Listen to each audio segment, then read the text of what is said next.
यार मैं मुझे लगता है कि हम रास्ता भूल के कहीं आगे तो नहीं निकल गए हैं यार। अरे यार नक्श, मैं देखो पहले ही बोला था तो कॉल करके पूछ ले। अगर तू है कि मेरी बात मानता ही कहाँ है? आई एम वेरी श्योर कि रोहित के घर का रास्ता यही है, मैं पहले आ चुका हूँ। अरे आगे डेड एंड होगा यार, पूरी तरफ जंगल ही जंगल दिखाई दे रहा है। अब क्या करें? तू एक काम कर, ये मोबाइल ले और इसमें चेक कर जीपीएस में हम एग्जैक्टली कौन सी जगह है। हाँ अरे नक्श, ये तो केजपाल रोड है यार। खेचपाल रोड? पर रोहित के घर के जाते समय तो केचपाल रोड आती ही नहीं थी।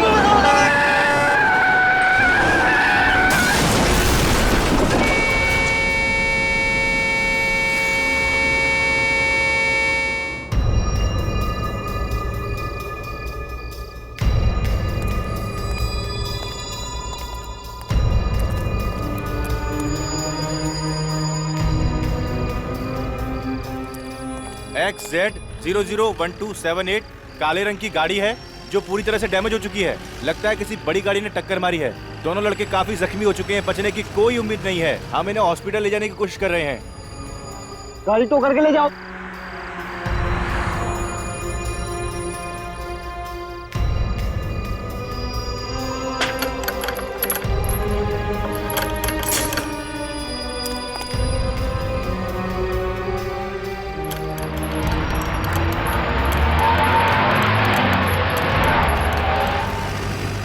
ये क्या है?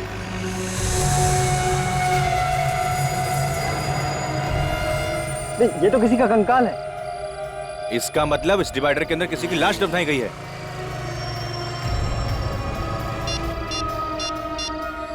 हेलो सीआईडी,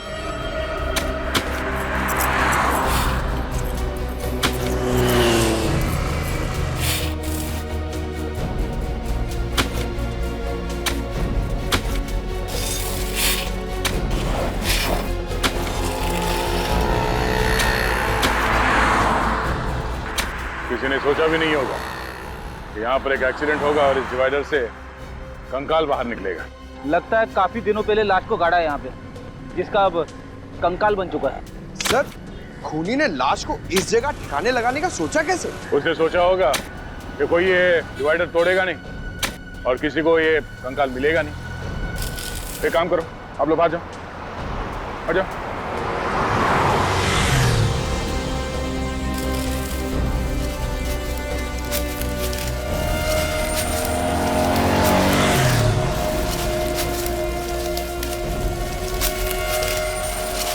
नीचे से हटो, संभाल के, संभाल के।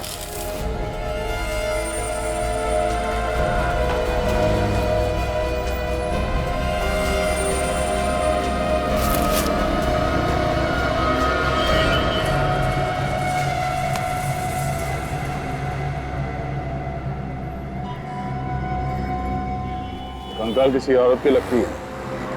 और ये जो कपड़ा है ये भी किसी औरत के साड़ी या दुपट्टे का लगता है। सर, ये कंकाल किस औरत का है और इसे मारा किसने, कैसे पता चलेगा? रेडी, चेहरे की हड्डियां सही सलामत है, चेहरा फिर से बनाया जा सकता है। पता चल जाएगा कि औरत कौन थी और किसने मारा इसे। सर, खूनी ने इतने ओपन एरिया में इस लाश को मार के गाड़ दिया तो किसी ने देखा क्यों नहीं? ये डिवाइडर जिसने बनाया उस कॉन्ट्रैक्टर या बिल्डर के बारे में पता करते हैं। वही बताएगा कि लाश किसने गाड़ी है यहाँ पे। अरे जल्दी कर रहा हूँ भाई, 2 मिनट के काम को 2 घंटा तुम लोग लगा देते हो। घर पे जाना है, इंडिया ऑस्ट्रेलिया का मैच आराम से सब लोग बैठ के देखेंगे। चलो चलो जल्दी जल्दी जल्दी फटाफट करो, फटाफट गमे लौटो, रखो रखो उधर, चलो।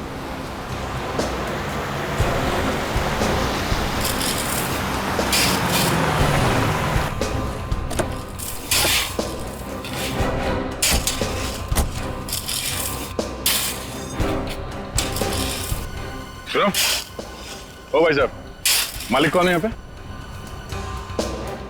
मालिक कौन है इस बिल्डिंग का?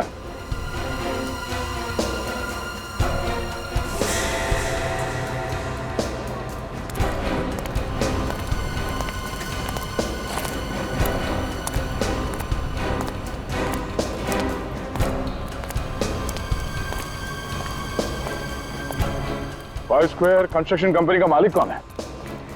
जी मैं हूं, बोलिए। केजपाल रोड पे जो डिवाइडर बना है वो आप ही ने बनाया? जी हाँ, लेकिन आप लोग है कौन और इतने सारे सवाल क्यों पूछ रहे हो? सीआईडी? देखिए सर, हमने कोई गलती नहीं की है। इनफैक्ट डिवाइडर बनाने के लिए जो मटेरियल यूज किया है वो भी A1 क्वालिटी का है। सच कह रहा हूँ, हमने कोई लापरवाही नहीं की है। कोई लापरवाही नहीं की आपने? एक औरत की लाश गाड़ी है डिवाइडर के अंदर आपने। औरत की लाश? सर ये क्या कह रहे हैं आप? या उस औरत का कंकाल हमें उस डिवाइडर से मिला है। आप लोग मुझे ऐसे क्यों देख रहे हैं? मैंने कुछ नहीं किया। ये कौन? ये कॉन्ट्रैक्टर है। डिवाइडर बनाने का कॉन्ट्रैक्ट मैंने इन्हीं को दिया था। देखिए मैंने किसी को नहीं मारा, मैंने कुछ नहीं किया। डिवाइडर कब बना था? हाँ, पिछले साल 1 मई 2012 से लेकर 2 जून 2012 के बीच में ये सारा काम हुआ है सर। 1 मई 2012 से 2 जून 2012। जी सर। सर देखिए, साइट पर तो हमेशा काम चलता रहता है, वहाँ पे सारे मजदूर रहते हैं। सर मैंने ऐसा कुछ किया होता तो मजदूरों को तो पता होता ना सर। सर हो सकता है मजदूरों को कुछ मालूम है इसके बारे में। डिवाइडर पे जितने मजदूर काम कर रहे थे उन सबके नाम और पते चाहिए हमें, हम उनसे मिलना चाहेंगे।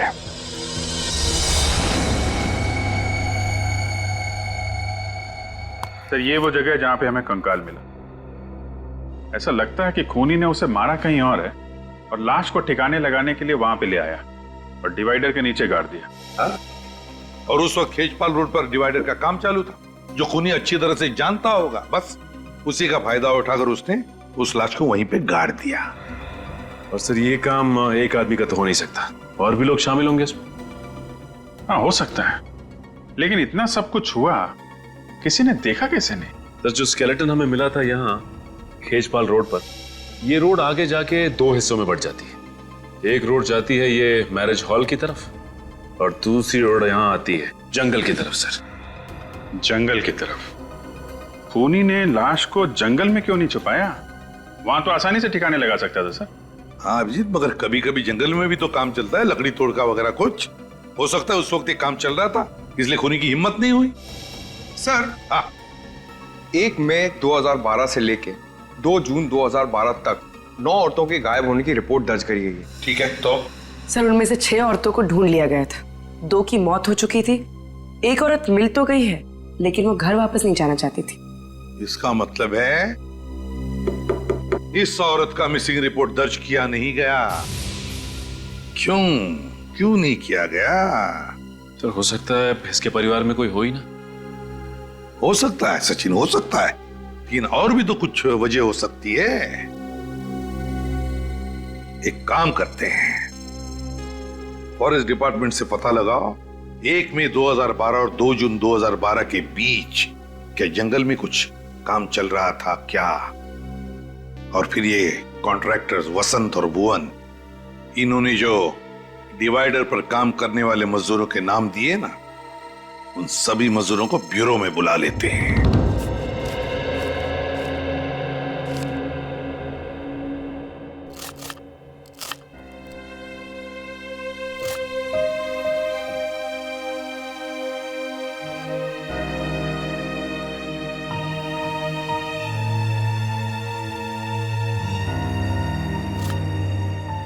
चिंता करने से क्या होगा चिंटू के बापू? कैसे ना करूं?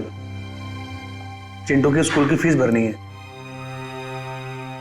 अच्छा ये बताओ अब तक कितना जमा हुए हैं? क्या जमा हुए हैं? सिर्फ 1500 रुपये बचा पाया हूं मैं। अगर गांव पैसे नहीं भेजे ना तो माँ बाबूजी को बहुत परेशानी हो जाएगी। अब चिंता मत करो, जितना है जैसा है उसी में हम सब मिल बांट के गुजारा कर लेंगे। ये कौन आ गया? पारुल देखो जरा।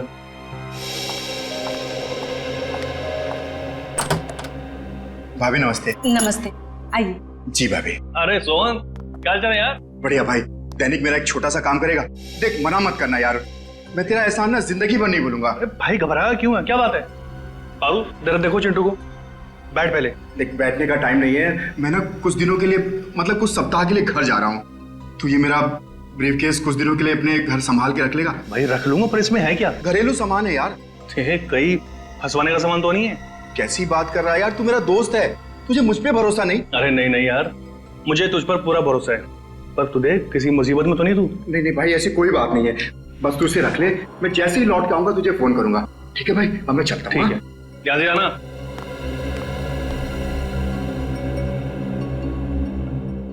ये ब्रीफकेस कैसा है? अरे सोन का है, रखने को दे गया।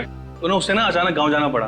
बोल रहा था जैसे गांव से आएगा लेके जाएगा। अच्छा, ये फोन किसका आ गया? हेलो, जी हाँ, मैं दैनिक बोल रहा हूँ। क्या? बताओ, केजपाल रोड पे जो नया डिवाइडर बना, उसका काम कितने दिनों तक चल रहा था? 1 महीना। 1 महीना? मगर साहब, हम लोगों ने किसी का खून नहीं किया, हम लोग खूनी नहीं मजदूर हैं। वसंत सेठ, अरे आप कुछ बोलिए ना। अब इसमें मैं क्या बोलूं? डिवाइडर के नीचे लाश मिली है, तो सीआईडी तो पूछताछ करेगी। देखिए सर, हमारा 3-4 साइट पे एक साथ काम चलता रहता है। अब हमारे पीठ पीछे ये लोग क्या करते हैं हमें कैसे पता होगा? हाँ, मगर इनमें से किसी को तो पता होगा। उसी ने उस लाश को दफनाया है उस डिवाइडर के नीचे। नहीं सर, ये हमने नहीं दफनाई, ये काम किसी और का होगा। किसी और का काम है तो तुम लोगों ने उस गुनहगार को देखा कैसे नहीं? तुम सबकी नजरें बचा के एक आदमी वहां पे लाश काट जाता है और किसी को कुछ पता नहीं चलता। अच्छा ये बताइए आप लोग के आप में से किसी ने भी किसी ऐसे आदमी को डिवाइडर के आसपास घूमते हुए देखा जिस पे आपको शक हो? नहीं साहब, हमने 1 महीने में पूरा डिवाइडर तैयार कर दिया था, ऐसे आदमी को नहीं देखा। किसी ने कुछ नहीं देखा, किसी को कुछ नहीं पता।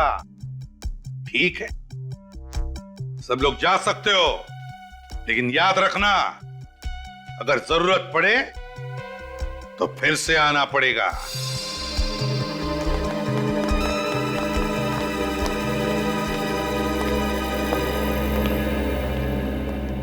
सर, आपने इन लोगों को जाने क्यों दिया? मुझे मौका देते ना, 2 मिनट में इन लोग से सब मैं निकलवा लेता। पंकज जी, आपको मौका मिलेगा, शांत हो जाइए। हाँ पूर्वी? सर, वो दैनिक नाम का मजदूर कुछ ज्यादा ही परेशान लग रहा है। दैनिक? सर, चेहरे का रंग उड़ा उड़ा लग रहा था कुछ छुपा रहा है। हाँ अभिजीत, मुझे भी गड़बड़ लग रहा है वो। इन सभी लोगों पर नजर रखो, ये कॉन्ट्रैक्टर्स भी और मजदूर भी, और खास करके वो दैनिक।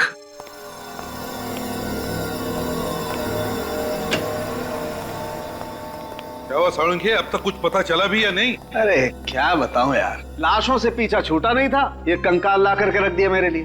दिमाग घूम गया मेरा यार। अरे डॉक्टर साहब, थोड़ा आराम कर लीजिए। क्यों इतना जोर डालने दिमाग के ऊपर? डॉक्टर तारिका है ना, वो कर लेंगी। क्यों तारिका जी? अभिजीत जी, तारिका जी ने और मैंने दोनों ने अपना दिमाग लगाया, तब जाकर के कुछ पता चला। ओ, तो फिर बता ना, क्या पता चला? वो यही कि बॉस, इस मरने वाली की उम्र 25 से 30 साल के बीच में है। 25 से 30 साल के बीच में? अच्छा, और मौत हुई कैसे? इसकी मौत हुई है गर्दन मरोड़ने की वजह से। गर्दन मरोड़ने की वजह से? हाँ बॉस, ये देखो, ये इसकी गर्दन की हड्डी में दरार पड़ गई। खूनी ने जैसे इसकी गर्दन मरोड़ी, इसकी हड्डी फट गई। और इतना ही नहीं, इसके बाद किसी नुकीली चीज से इसके गले पर वार भी किया गया। गर्दन मरोड़ने के बाद चाकू से वार किया है? आखिर खूनी के दिमाग में ऐसा चल क्या रहा था? हो सकता है खूनी चाहता हो कि जिंदा ना बचे, इसलिए एक बार फिर से वार किया होगा। एक बार नहीं बॉस, खूनी ने बार बार इसके गले पर वार किया है और फिर इसका गला भी काटा है। इतनी हैवानियत? ये देखो, वार की वजह से इसका ये ट्रैकिया, बोलने की नली फट गई है। इसके बावजूद इस बेचारी ने अपने आप को बचाने की पूरी कोशिश की। गला कटने के बाद खूनी ने इसके गले को बुरी तरह से नोचा भी है, और उसकी वजह से इसके गले की हड्डी में मुझे खूनी के हाथ के अंगूठे का नाखून मिला है।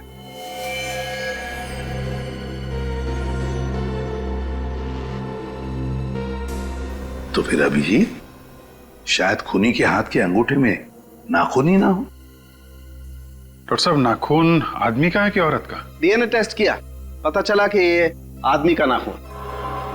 सर, कहीं ये लूटपाट का केस तो नहीं है? कुछ ज्वेलरी वगैरह खींची होगी, चीना जप्टी में नाखून फंस गया। हाँ? मौत कब हुई होगी इसकी डॉक्टर साहब? 7 से 8 महीने पहले हुई है। 7 से 8 महीने पहले? यार फिर साळुंखे, इसका चेहरा ही बना दे। चेहरा बना चुका हूं बॉस। ग्रेट, तो फिर दिखा। हाँ दिखाता हूं।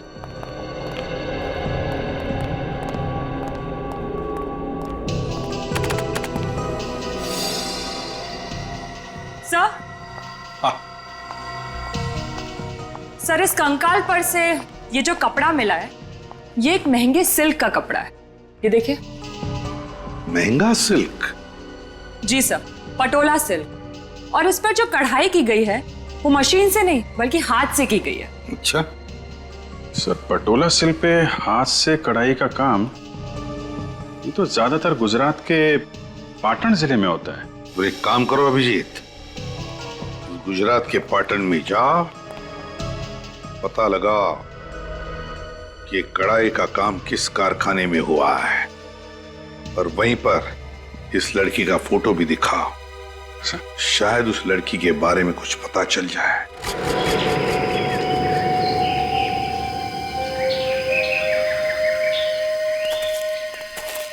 सर, खेजपाल रोड पर अगर किसी का मर्डर हुआ है तो इसे हमें क्या लेना देना?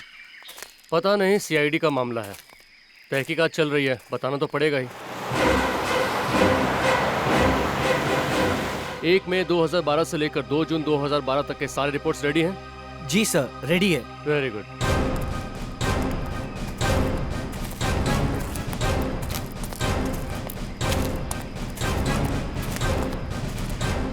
नमस्कार सर, मेरा नाम अमय और ये हमारे head of the department mister Chandar. Hello officers. Hello. नमस्ते सर।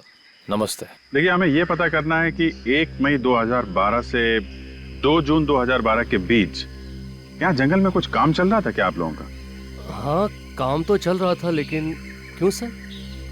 दरअसल उस दौरान एक औरत का खून हो गया और खूनी ने उस औरत की लाश खेजपाल रोड के डिवाइडर में दफना दिया था।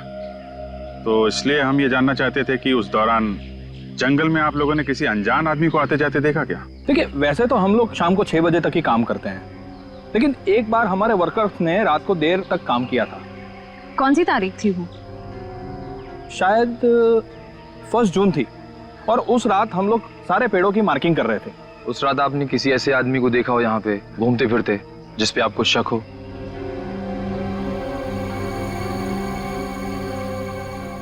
हाँ सर, याद आया, मैंने देखा था एक आदमी को। आपने देखा था? सर, उस रात तो मैं मरते मरते बचा था सर। क्यों, ऐसा क्या हुआ था? सर, उस रात मैं अपने मजदूरों के साथ जंगल में ही था। सारे पेड़ों की मार्किंग हो चुकी थी और हम वहां से निकलने की तैयारी कर रहे थे।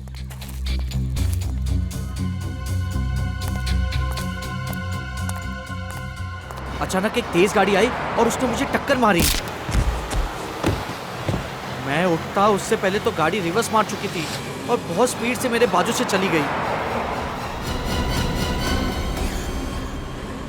और वो अपनी गाड़ी लेके भाग गया। कितने बजे की बात है ये?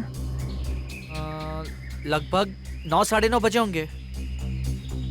मतलब वो खूनी ही था, यहाँ पे लाश ठिकाने लगाने आया था, जंगल में काम चलता देख वापस भाग गया और खेजपाल रोड के डिवाइडर में लाश गाड़ दी।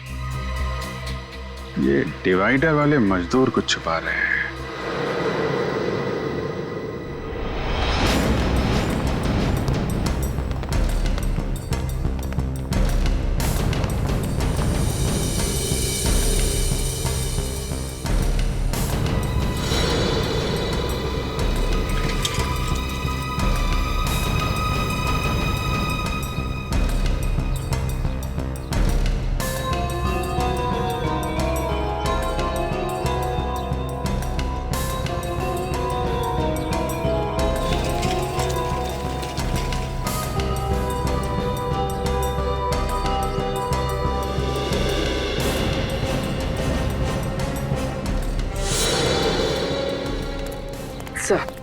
सर, चेतन का व्यवहार बिल्कुल ठीक था।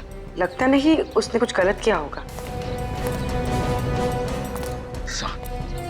यहाँ भी सब ठीक है। सारे मजदूरों के व्यवहार में कोई फर्क नहीं पड़ा। हाँ सर, जिस तरह से वो पहले काम पे जाते थे अभी भी बिल्कुल उसी तरह से काम पे जा रहे हैं। देख के नहीं लगता कि किसी बात को लेकर परेशान है। परेशान इसलिए नहीं है क्योंकि उन लोगों ने कुछ गलत नहीं किया है, मगर ये दैनिक इसकी हरकतें कुछ गड़बड़ लग रही है। मैंने कितनी बार आपको टोका है कि सोहन अच्छा आदमी नहीं है, लेकिन आप मेरी बात मानो तो ना, डाल दिया ना उसने आपको मुसीबत में। तुम घबराओ मत, मैंने इस मुसीबत से निकलने का तरीका ढूंढ लिया है। लेकिन ये सूटकेस लेकर के कहाँ जा रहे हो आप? कहीं से आप सीआईडी वालों को देने तो नहीं जा रहे हो? देखो ऐसी गलती मत करना, क्योंकि इसमें तुम भी फंस जाओगे। तुमने मुझे पागल समझा है? तो ये सूटकेस मैं सीआईडी को देने जाऊंगा? ये ब्रीफ के साथ में लिए हुए हैं, ना घबराया हुआ क्यों लग रहा है क्या इस बैग में? जब ब्यूरो में पूछताछ के लिए बुलाया गया था तब भी दैनिक सबसे ज्यादा परेशान था। अरे लेकिन कहाँ जा रहे हो? कुछ तो बता के जाओ। आके बताता हूँ। अरे ये खाना तो ले जाओ। मुझे तो लगता है कि इसे कंकाल के बारे में जरूर कुछ मालूम है। हो सकता है, चलो चल के देखते हैं कि जाता कहाँ पर है ये।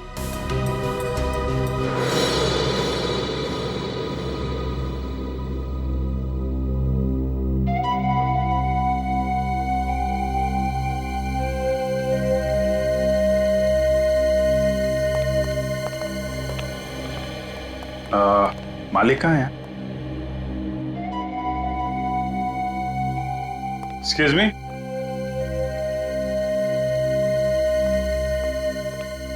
आप मालिक हैं यहाँ के? जी हाँ सर। डिजाइन देके बताएंगे आपके यहाँ तैयार की गई थी? सर डिजाइन के बारे में तो नहीं बता सकते, इस तरीके का मटेरियल सिर्फ हम ही लोग यूज करते हैं सर। साला बहन जरा ये देख के बताइए। जी सर, ये हमारे यहाँ का डिजाइन है और पिछले साल इस डिजाइन की हमने 2 साड़ियाँ तैयार की थी। ये साड़ियाँ किसके लिए तैयार की थी आपने? पर आप लोग हैं कौन और ये क्यों पूछ रहे हैं सर? हम सीआईडी से। देखिए घबराइए मत, एक केस के सिलसिले में हम लोग तहकीकात कर रहे हैं। हमें एक औरत का कंकाल मिला और उस कंकाल के ऊपर ये साड़ी का टुकड़ा था। तो आप प्लीज जरा बताएंगे किसको बेची थी आपने साड़ी? Sir 2 minute.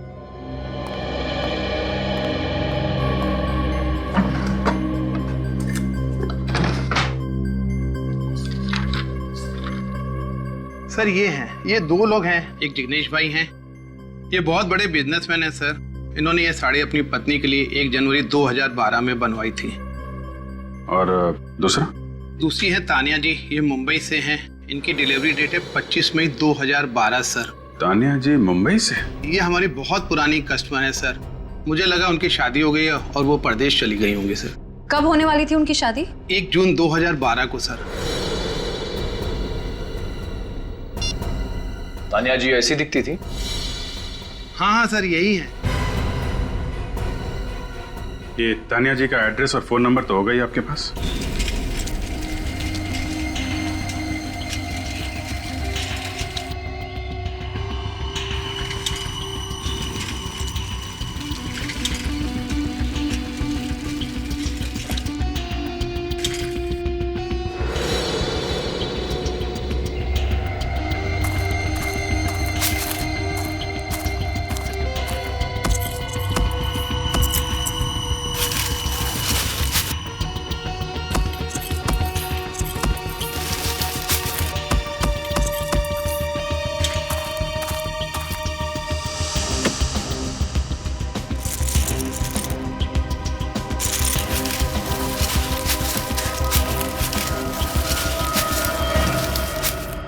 दैनिक साहब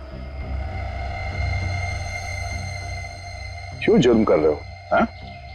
वैसे ही सोना इतना महंगा हो गया है और तुम उसे मिट्टी में गाड़ रहे हो। नहीं सर, मैं तो बस गाड़ने की तो इसकी पुरानी आदत है सर। पहले इसने उस औरत को मार के उस डिवाइडर में गाड़ दिया और अब यहाँ पे ये सोना गाड़ रहा है। हा? नहीं सर, मैंने किसी को नहीं गाड़ा साहब, आप मुझ पर इल्जाम लगा रहे हैं साहब। हम इल्जाम लगा रहे हैं पर हमने जो देखा वो झूठ है। हा? मैंने कुछ नहीं किया साहब, मैंने कुछ नहीं किया साहब, मैंने कुछ नहीं किया साहब। तानिया को जानते हो? साहब मैं नहीं जानता साहब तानिया कौन है। सर इसमें बहुत ही महंगे रत्न जड़े हुए, किसी दुल्हन के लगते। बोल दैनिक, किसके गहने हैं ये? साहब मैं नहीं जानता साहब। तो जरूर तूने चोरी की है या फिर खून किया होगा। नहीं सर, नहीं साहब, मैंने किसी को नहीं मारा साहब, और नहीं मैंने चोरी की साहब। मैं तो सिर्फ साहब अपने आप को बचाना चाहता है साहब। बचाना चाहते थे? किससे? आप लोगों ने साहब। कहीं मैं पीला मुझे फंस ना जाऊं साहब। सब कसम से बोला साहब, ये ब्रीफकेस साहब मेरा नहीं साहब। किसका है? सोहन का साहब। उसने मुझे ब्रीफकेस संभालने को दिया था साहब। मुझे उस समय बिल्कुल पता नहीं था साहब इसमें क्या है। कौन है ये सोहन? मेरा दोस्त। 2 दिन के लिए साहब मुझे गांव जाना था। 30 मई से 1 जून सब उन 2 दिनों में उसने मेरी जगह पर डिवाइडर कंस्ट्रक्शन साइट पे काम किया। समझ में वापस आया ना, उसका रवैया कुछ अलग सा था साहब। मैंने बहुत पूछने की कोशिश की साहब, लेकिन उसने मुझे कुछ नहीं बताया साहब। ये ब्रीफकेस तुम्हें सोहन ने दिया कब? साहब उस दिन जिस दिन आपने मुझे सीआईडी ब्यूरो से फोन किया था साहब, मैं बहुत डर गया था साहब, इसलिए मैं घर आया और मैंने इस ब्रीफकेस का ताला तोड़ा साहब। और जब तुम्हें पता चला कि बिना बताए सोहन ने तुम्हें ये महंगे गहने रखने के लिए दिए हैं तो तुम्हें शक हुआ उस पर? हाँ साहब। ये सोहन कहाँ है? साहब बोलकर गया था मुझे कि वो अपने गांव जा रहा साहब, मंगोली साहब। सर इसका मतलब तानिया के खून में सोहन का हाथ है? बिल्कुल सोहन का ही हाथ है, तभी तो वो गांव भाग गया। मंगोली चल के छानबीन करते हैं, इसे हिरासत में ले लो। देखो लाइट का स्विच कहाँ है?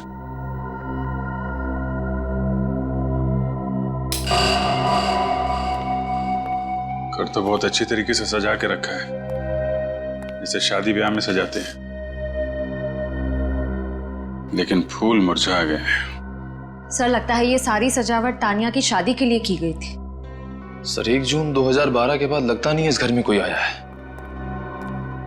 शादी के दिन ही बेचारी का खून हो गया क्या? मगर सर तानिया के गायब होने की रिपोर्ट किसी ने लिखवाई क्यों नहीं? पड़ोसी कह रहे थे कि वो यहाँ अकेली रहती थी, शायद उसकी फैमिली में भी कोई नहीं होगा सर। घर को अच्छी तरीके से चेक करो, देखो कुछ काम का मिलता है क्या? सर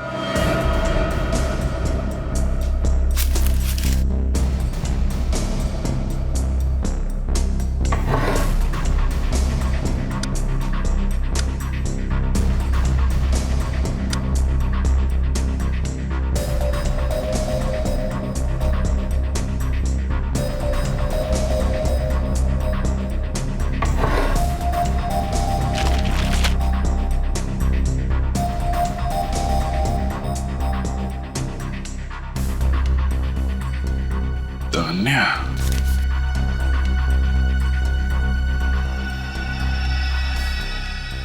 सर कुछ मिला क्या? हाँ सर, तानिया की शादी का कार्ड। हाँ, तान्या वेट्स मानिक, 1 जून 2012, Shubhangi banquet hall, Khechpal road. Sir मतलब आपका शक सही निकला। तानिया जी शादी के लिए मैरिज हॉल निकली, लेकिन रास्ते में किसी ने उनका खून कर दिया। तान्या वेट्स मानिक, इस मानिक को ब्यूरो में बुलवाओ, वही बताएगा 1 जून 2012 को क्या हुआ था तान्या के साथ।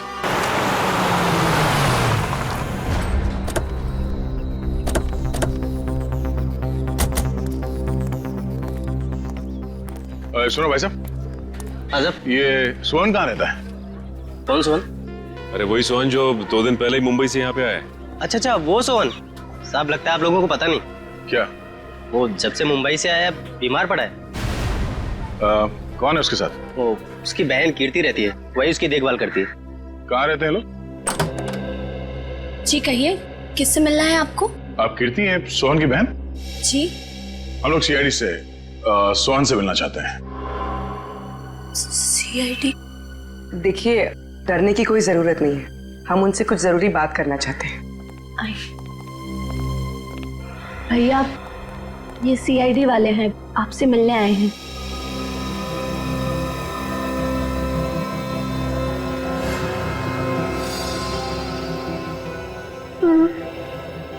आप लोग भैया से क्या पूछना चाहते हैं? दरअसल ये तो अब बोल भी नहीं पा रहे। क्या हुआ? गांव के डॉक्टर का कहना है कि इन्हें किसी जहरीले कीड़े ने काटा है।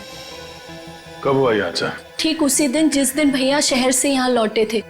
यहाँ लौटते ही वो खेत में किसी से मिलने गए और आने के बाद उन्हें बुखार आ गया। बस तभी से भैया ना बोल पा रहे और ना चल पा रहे। और गांव के डॉक्टर का कहना है कि भैया आप कभी नहीं बोल पाएंगे। सर लेकिन मेरे भैया ने किया क्या है? इन्होंने 1 जून 2012 की रात खेचपाल रोड पर तानिया का खून करने में किसी की मदद की थी। कभी किसी आदमी के बारे में बताया इन्होंने आपको? नहीं सर, इन्होंने कुछ नहीं बताया। बस इनके चेहरे पर एक अजीब सा डर लगा रहता था।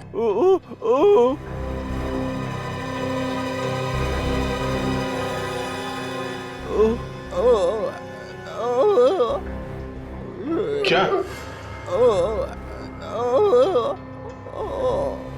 सर ये अपनी अपनी बहन की तरफ इशारा कर रहा है।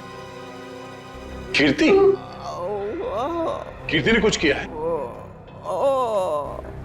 देखो सोहन, तुम क्या कहना चाहते हो कुछ समझ में नहीं आ रहा है। क्या? हाँ?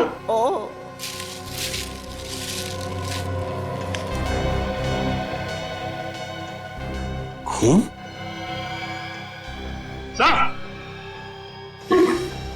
हाँ सचिन, ये देखिए सर, सोहन के बैग में से एक कार्ड मिला है और उस पर खून लगा हुआ है। समाज सेवा समिति के कार्यक्रम का ये वीवीआईपी पास है जो 1 जून 2012 को आयोजित किया गया था। कार्यक्रम के मुख्य अतिथि का पास है ये।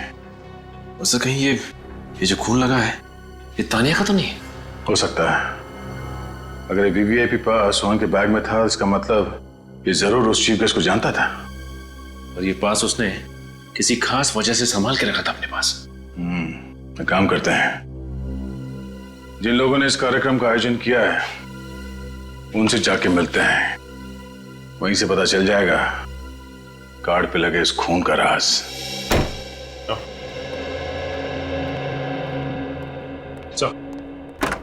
ये रहा मानिक। हाँ मानिक। मानिक ये फोटो देखो, क्या पहचानते हो इसे?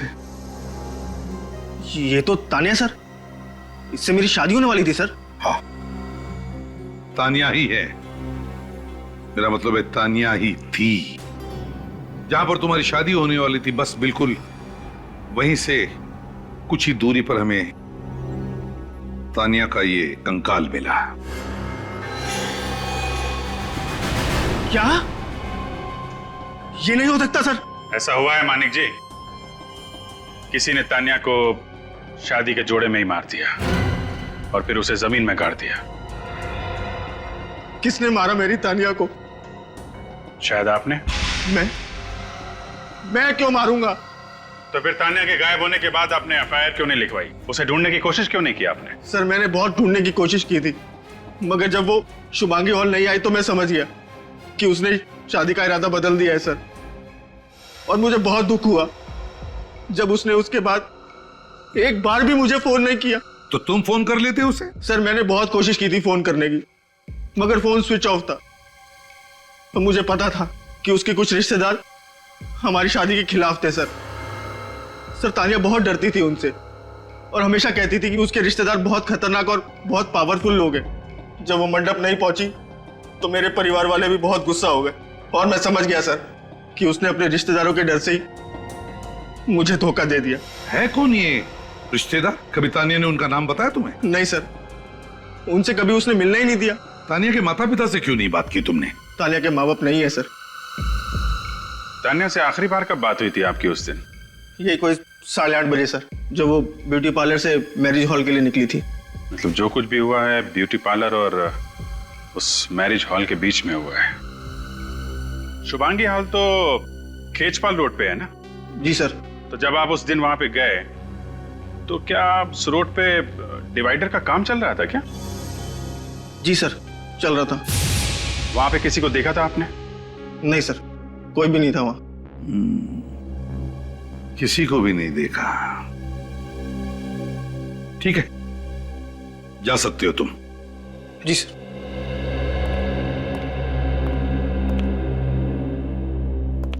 रिश्तेदार है कौन ये तानिया का रिश्तेदार जिससे तानिया इतना डरती थी? सर हो सकता है इसके भाई बहन, क्योंकि माँ बाप की तो मौत हो चुकी थी। सर सोहन हमें तानिया के खूनी के बारे में कुछ बताने की कोशिश कर रहा था। वो बार बार अपना अंगूठा दिखा रहा था और अपनी बहन कीर्ति की ओर इशारा कर रहा था। पता लगाओ इस तानिया का कोई भाई है क्या?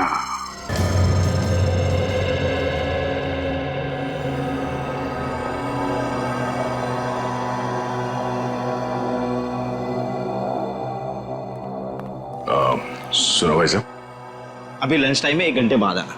इतना टाइम नहीं है हमारे पास, हम लोग सीआईडी से हैं। सीआईडी? आइए सर, बैठिए। नहीं, हम बैठने के लिए नहीं आए, कुछ सवाल पूछने हैं। नमस्ते जी, मेरा नाम ऐश्वर्या है। देखिए मिसेस ऐश्वर्या जी, ये नहीं, मैं अभी तक मिस ऐश्वर्या ही हूँ। ओ आप मिस ऐश्वर्या। अच्छा ये बताइए कि 1 जून 2012 को यहाँ पे एक चैरिटी इवेंट किया गया था, राइट? हाँ सर, साल में हम लोग एक बार चैरिटी इवेंट करते हैं, इस बार भी करेंगे। अगर मैं आपको इनवाइट करूँ तो आप आएंगे ना सर? तो आप आने की कोशिश करूंगा मैं। आपको आना ही पड़ेगा। वो क्या है ना कि पिछले साल का इवेंट थोड़ा फ्लॉप हो गया था, आप आएंगे ना तो इवेंट में 4 चांद लग जाएंगे। ओ आप वैसे ऐश्वर्या जी, ये इवेंट आपका फ्लॉप कैसे हो गया था? उस इवेंट के चीफ गेस्ट इवेंट में नहीं आए। रात 11 बजे तक सभी लोग उनका वेट करते रहे, बाद में नाराज होकर वापस लौट गए। तो आप लोगों ने पता नहीं किया कि वो क्यों नहीं आए? हमें बाद में पता चला कि उनको रास्ते में चोट आ गई थी और उनको डॉक्टर के पास भी जाना पड़ा था। यही था ना वो कार्यक्रम? हाँ, यही था। Thank you. Thank you. Chief guest से मिलना पड़ेगा।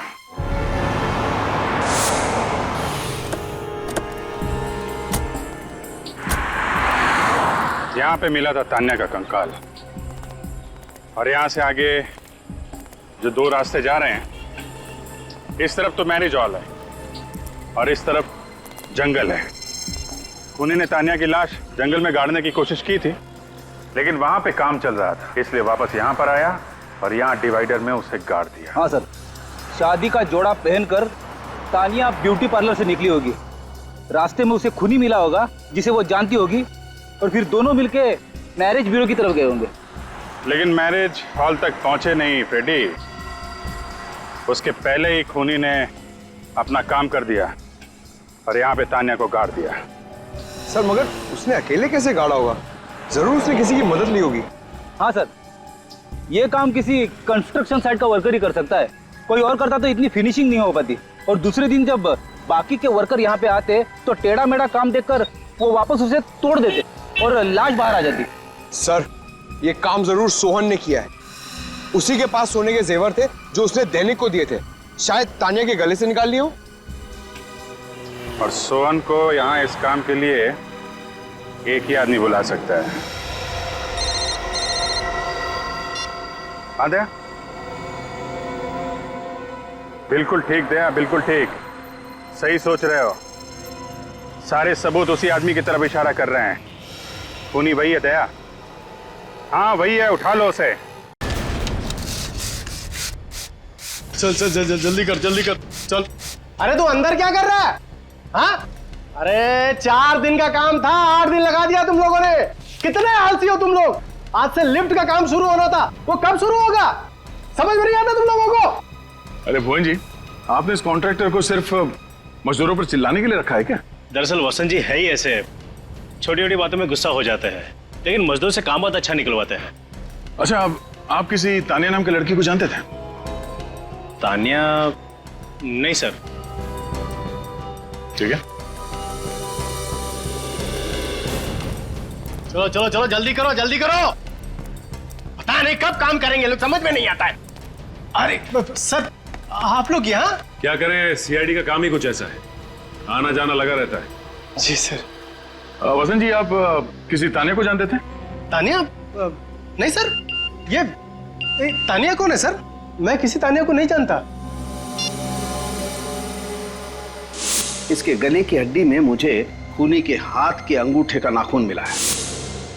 वसंत जी, आपके हाथ का ये अंगूठा बचपन से ऐसे ही है या किसी के साथ हाथापाई करते हुए ये नाखून टूट गया?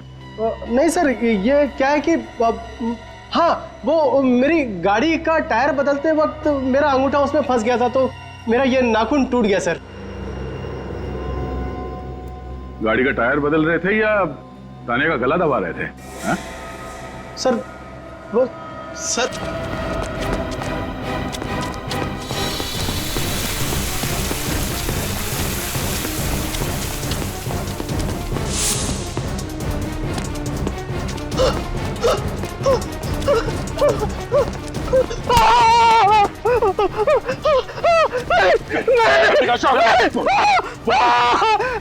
देखूंगा ऊपर से क्यों मारा तानिया को? सर मुझे कुछ नहीं मालूम सर, मैं कुछ नहीं जानता सर। इसने क्या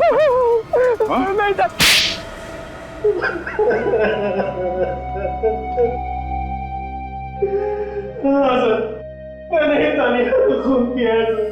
सिर्फ इतना ही नहीं, गर्दन मरोड़ी उसकी, गला काटा।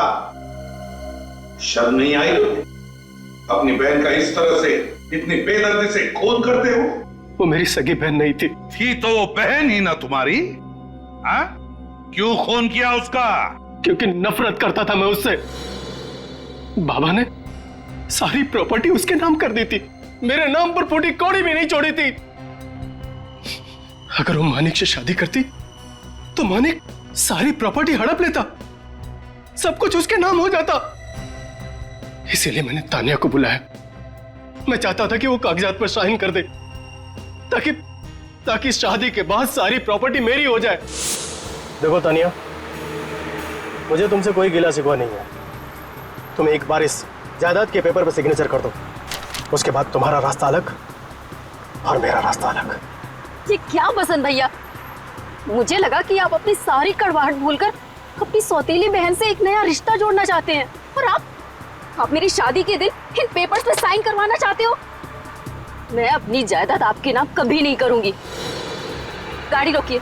यह गाड़ी तो तभी रुकेगी जब तुम इस पेपर पर सिग्नेचर करोगे। आज तक मैं चुप रही, यहाँ तक कि मैंने मानिक को भी कभी नहीं बताया कि मेरा एक सौतेला भाई है जो सिर्फ पैसों से प्यार करता है, मुझसे नहीं। लेकिन अब मैं सबको आपकी असलियत बता दूंगी। मैंने कहा गाड़ी रोकिए अभी, वरना मैं जोर से चिल्लाऊंगी। गाड़ी रोकिए भैया, कोई है, बचाओ भैया, बचाओ।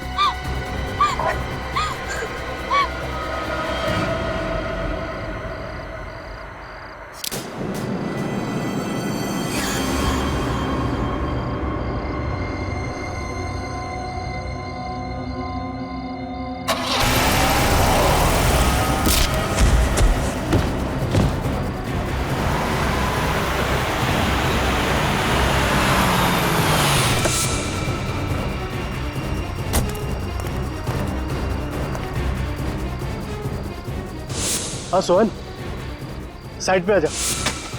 जल्दी कर जल्दी कर।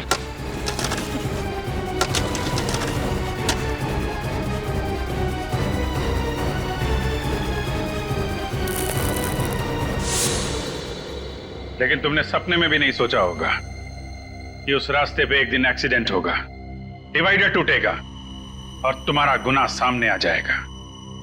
क्यों हमला किया सोहन पे तुमने? क्योंकि एक वही था जो मेरा राज जानता था। फिर भी पकड़े तो तुम गए ही, हैं? पकड़े तो गए।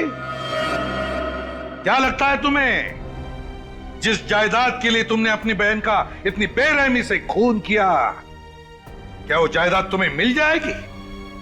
नहीं, अदालत तुम्हें फांसी ही देगी, फांसी।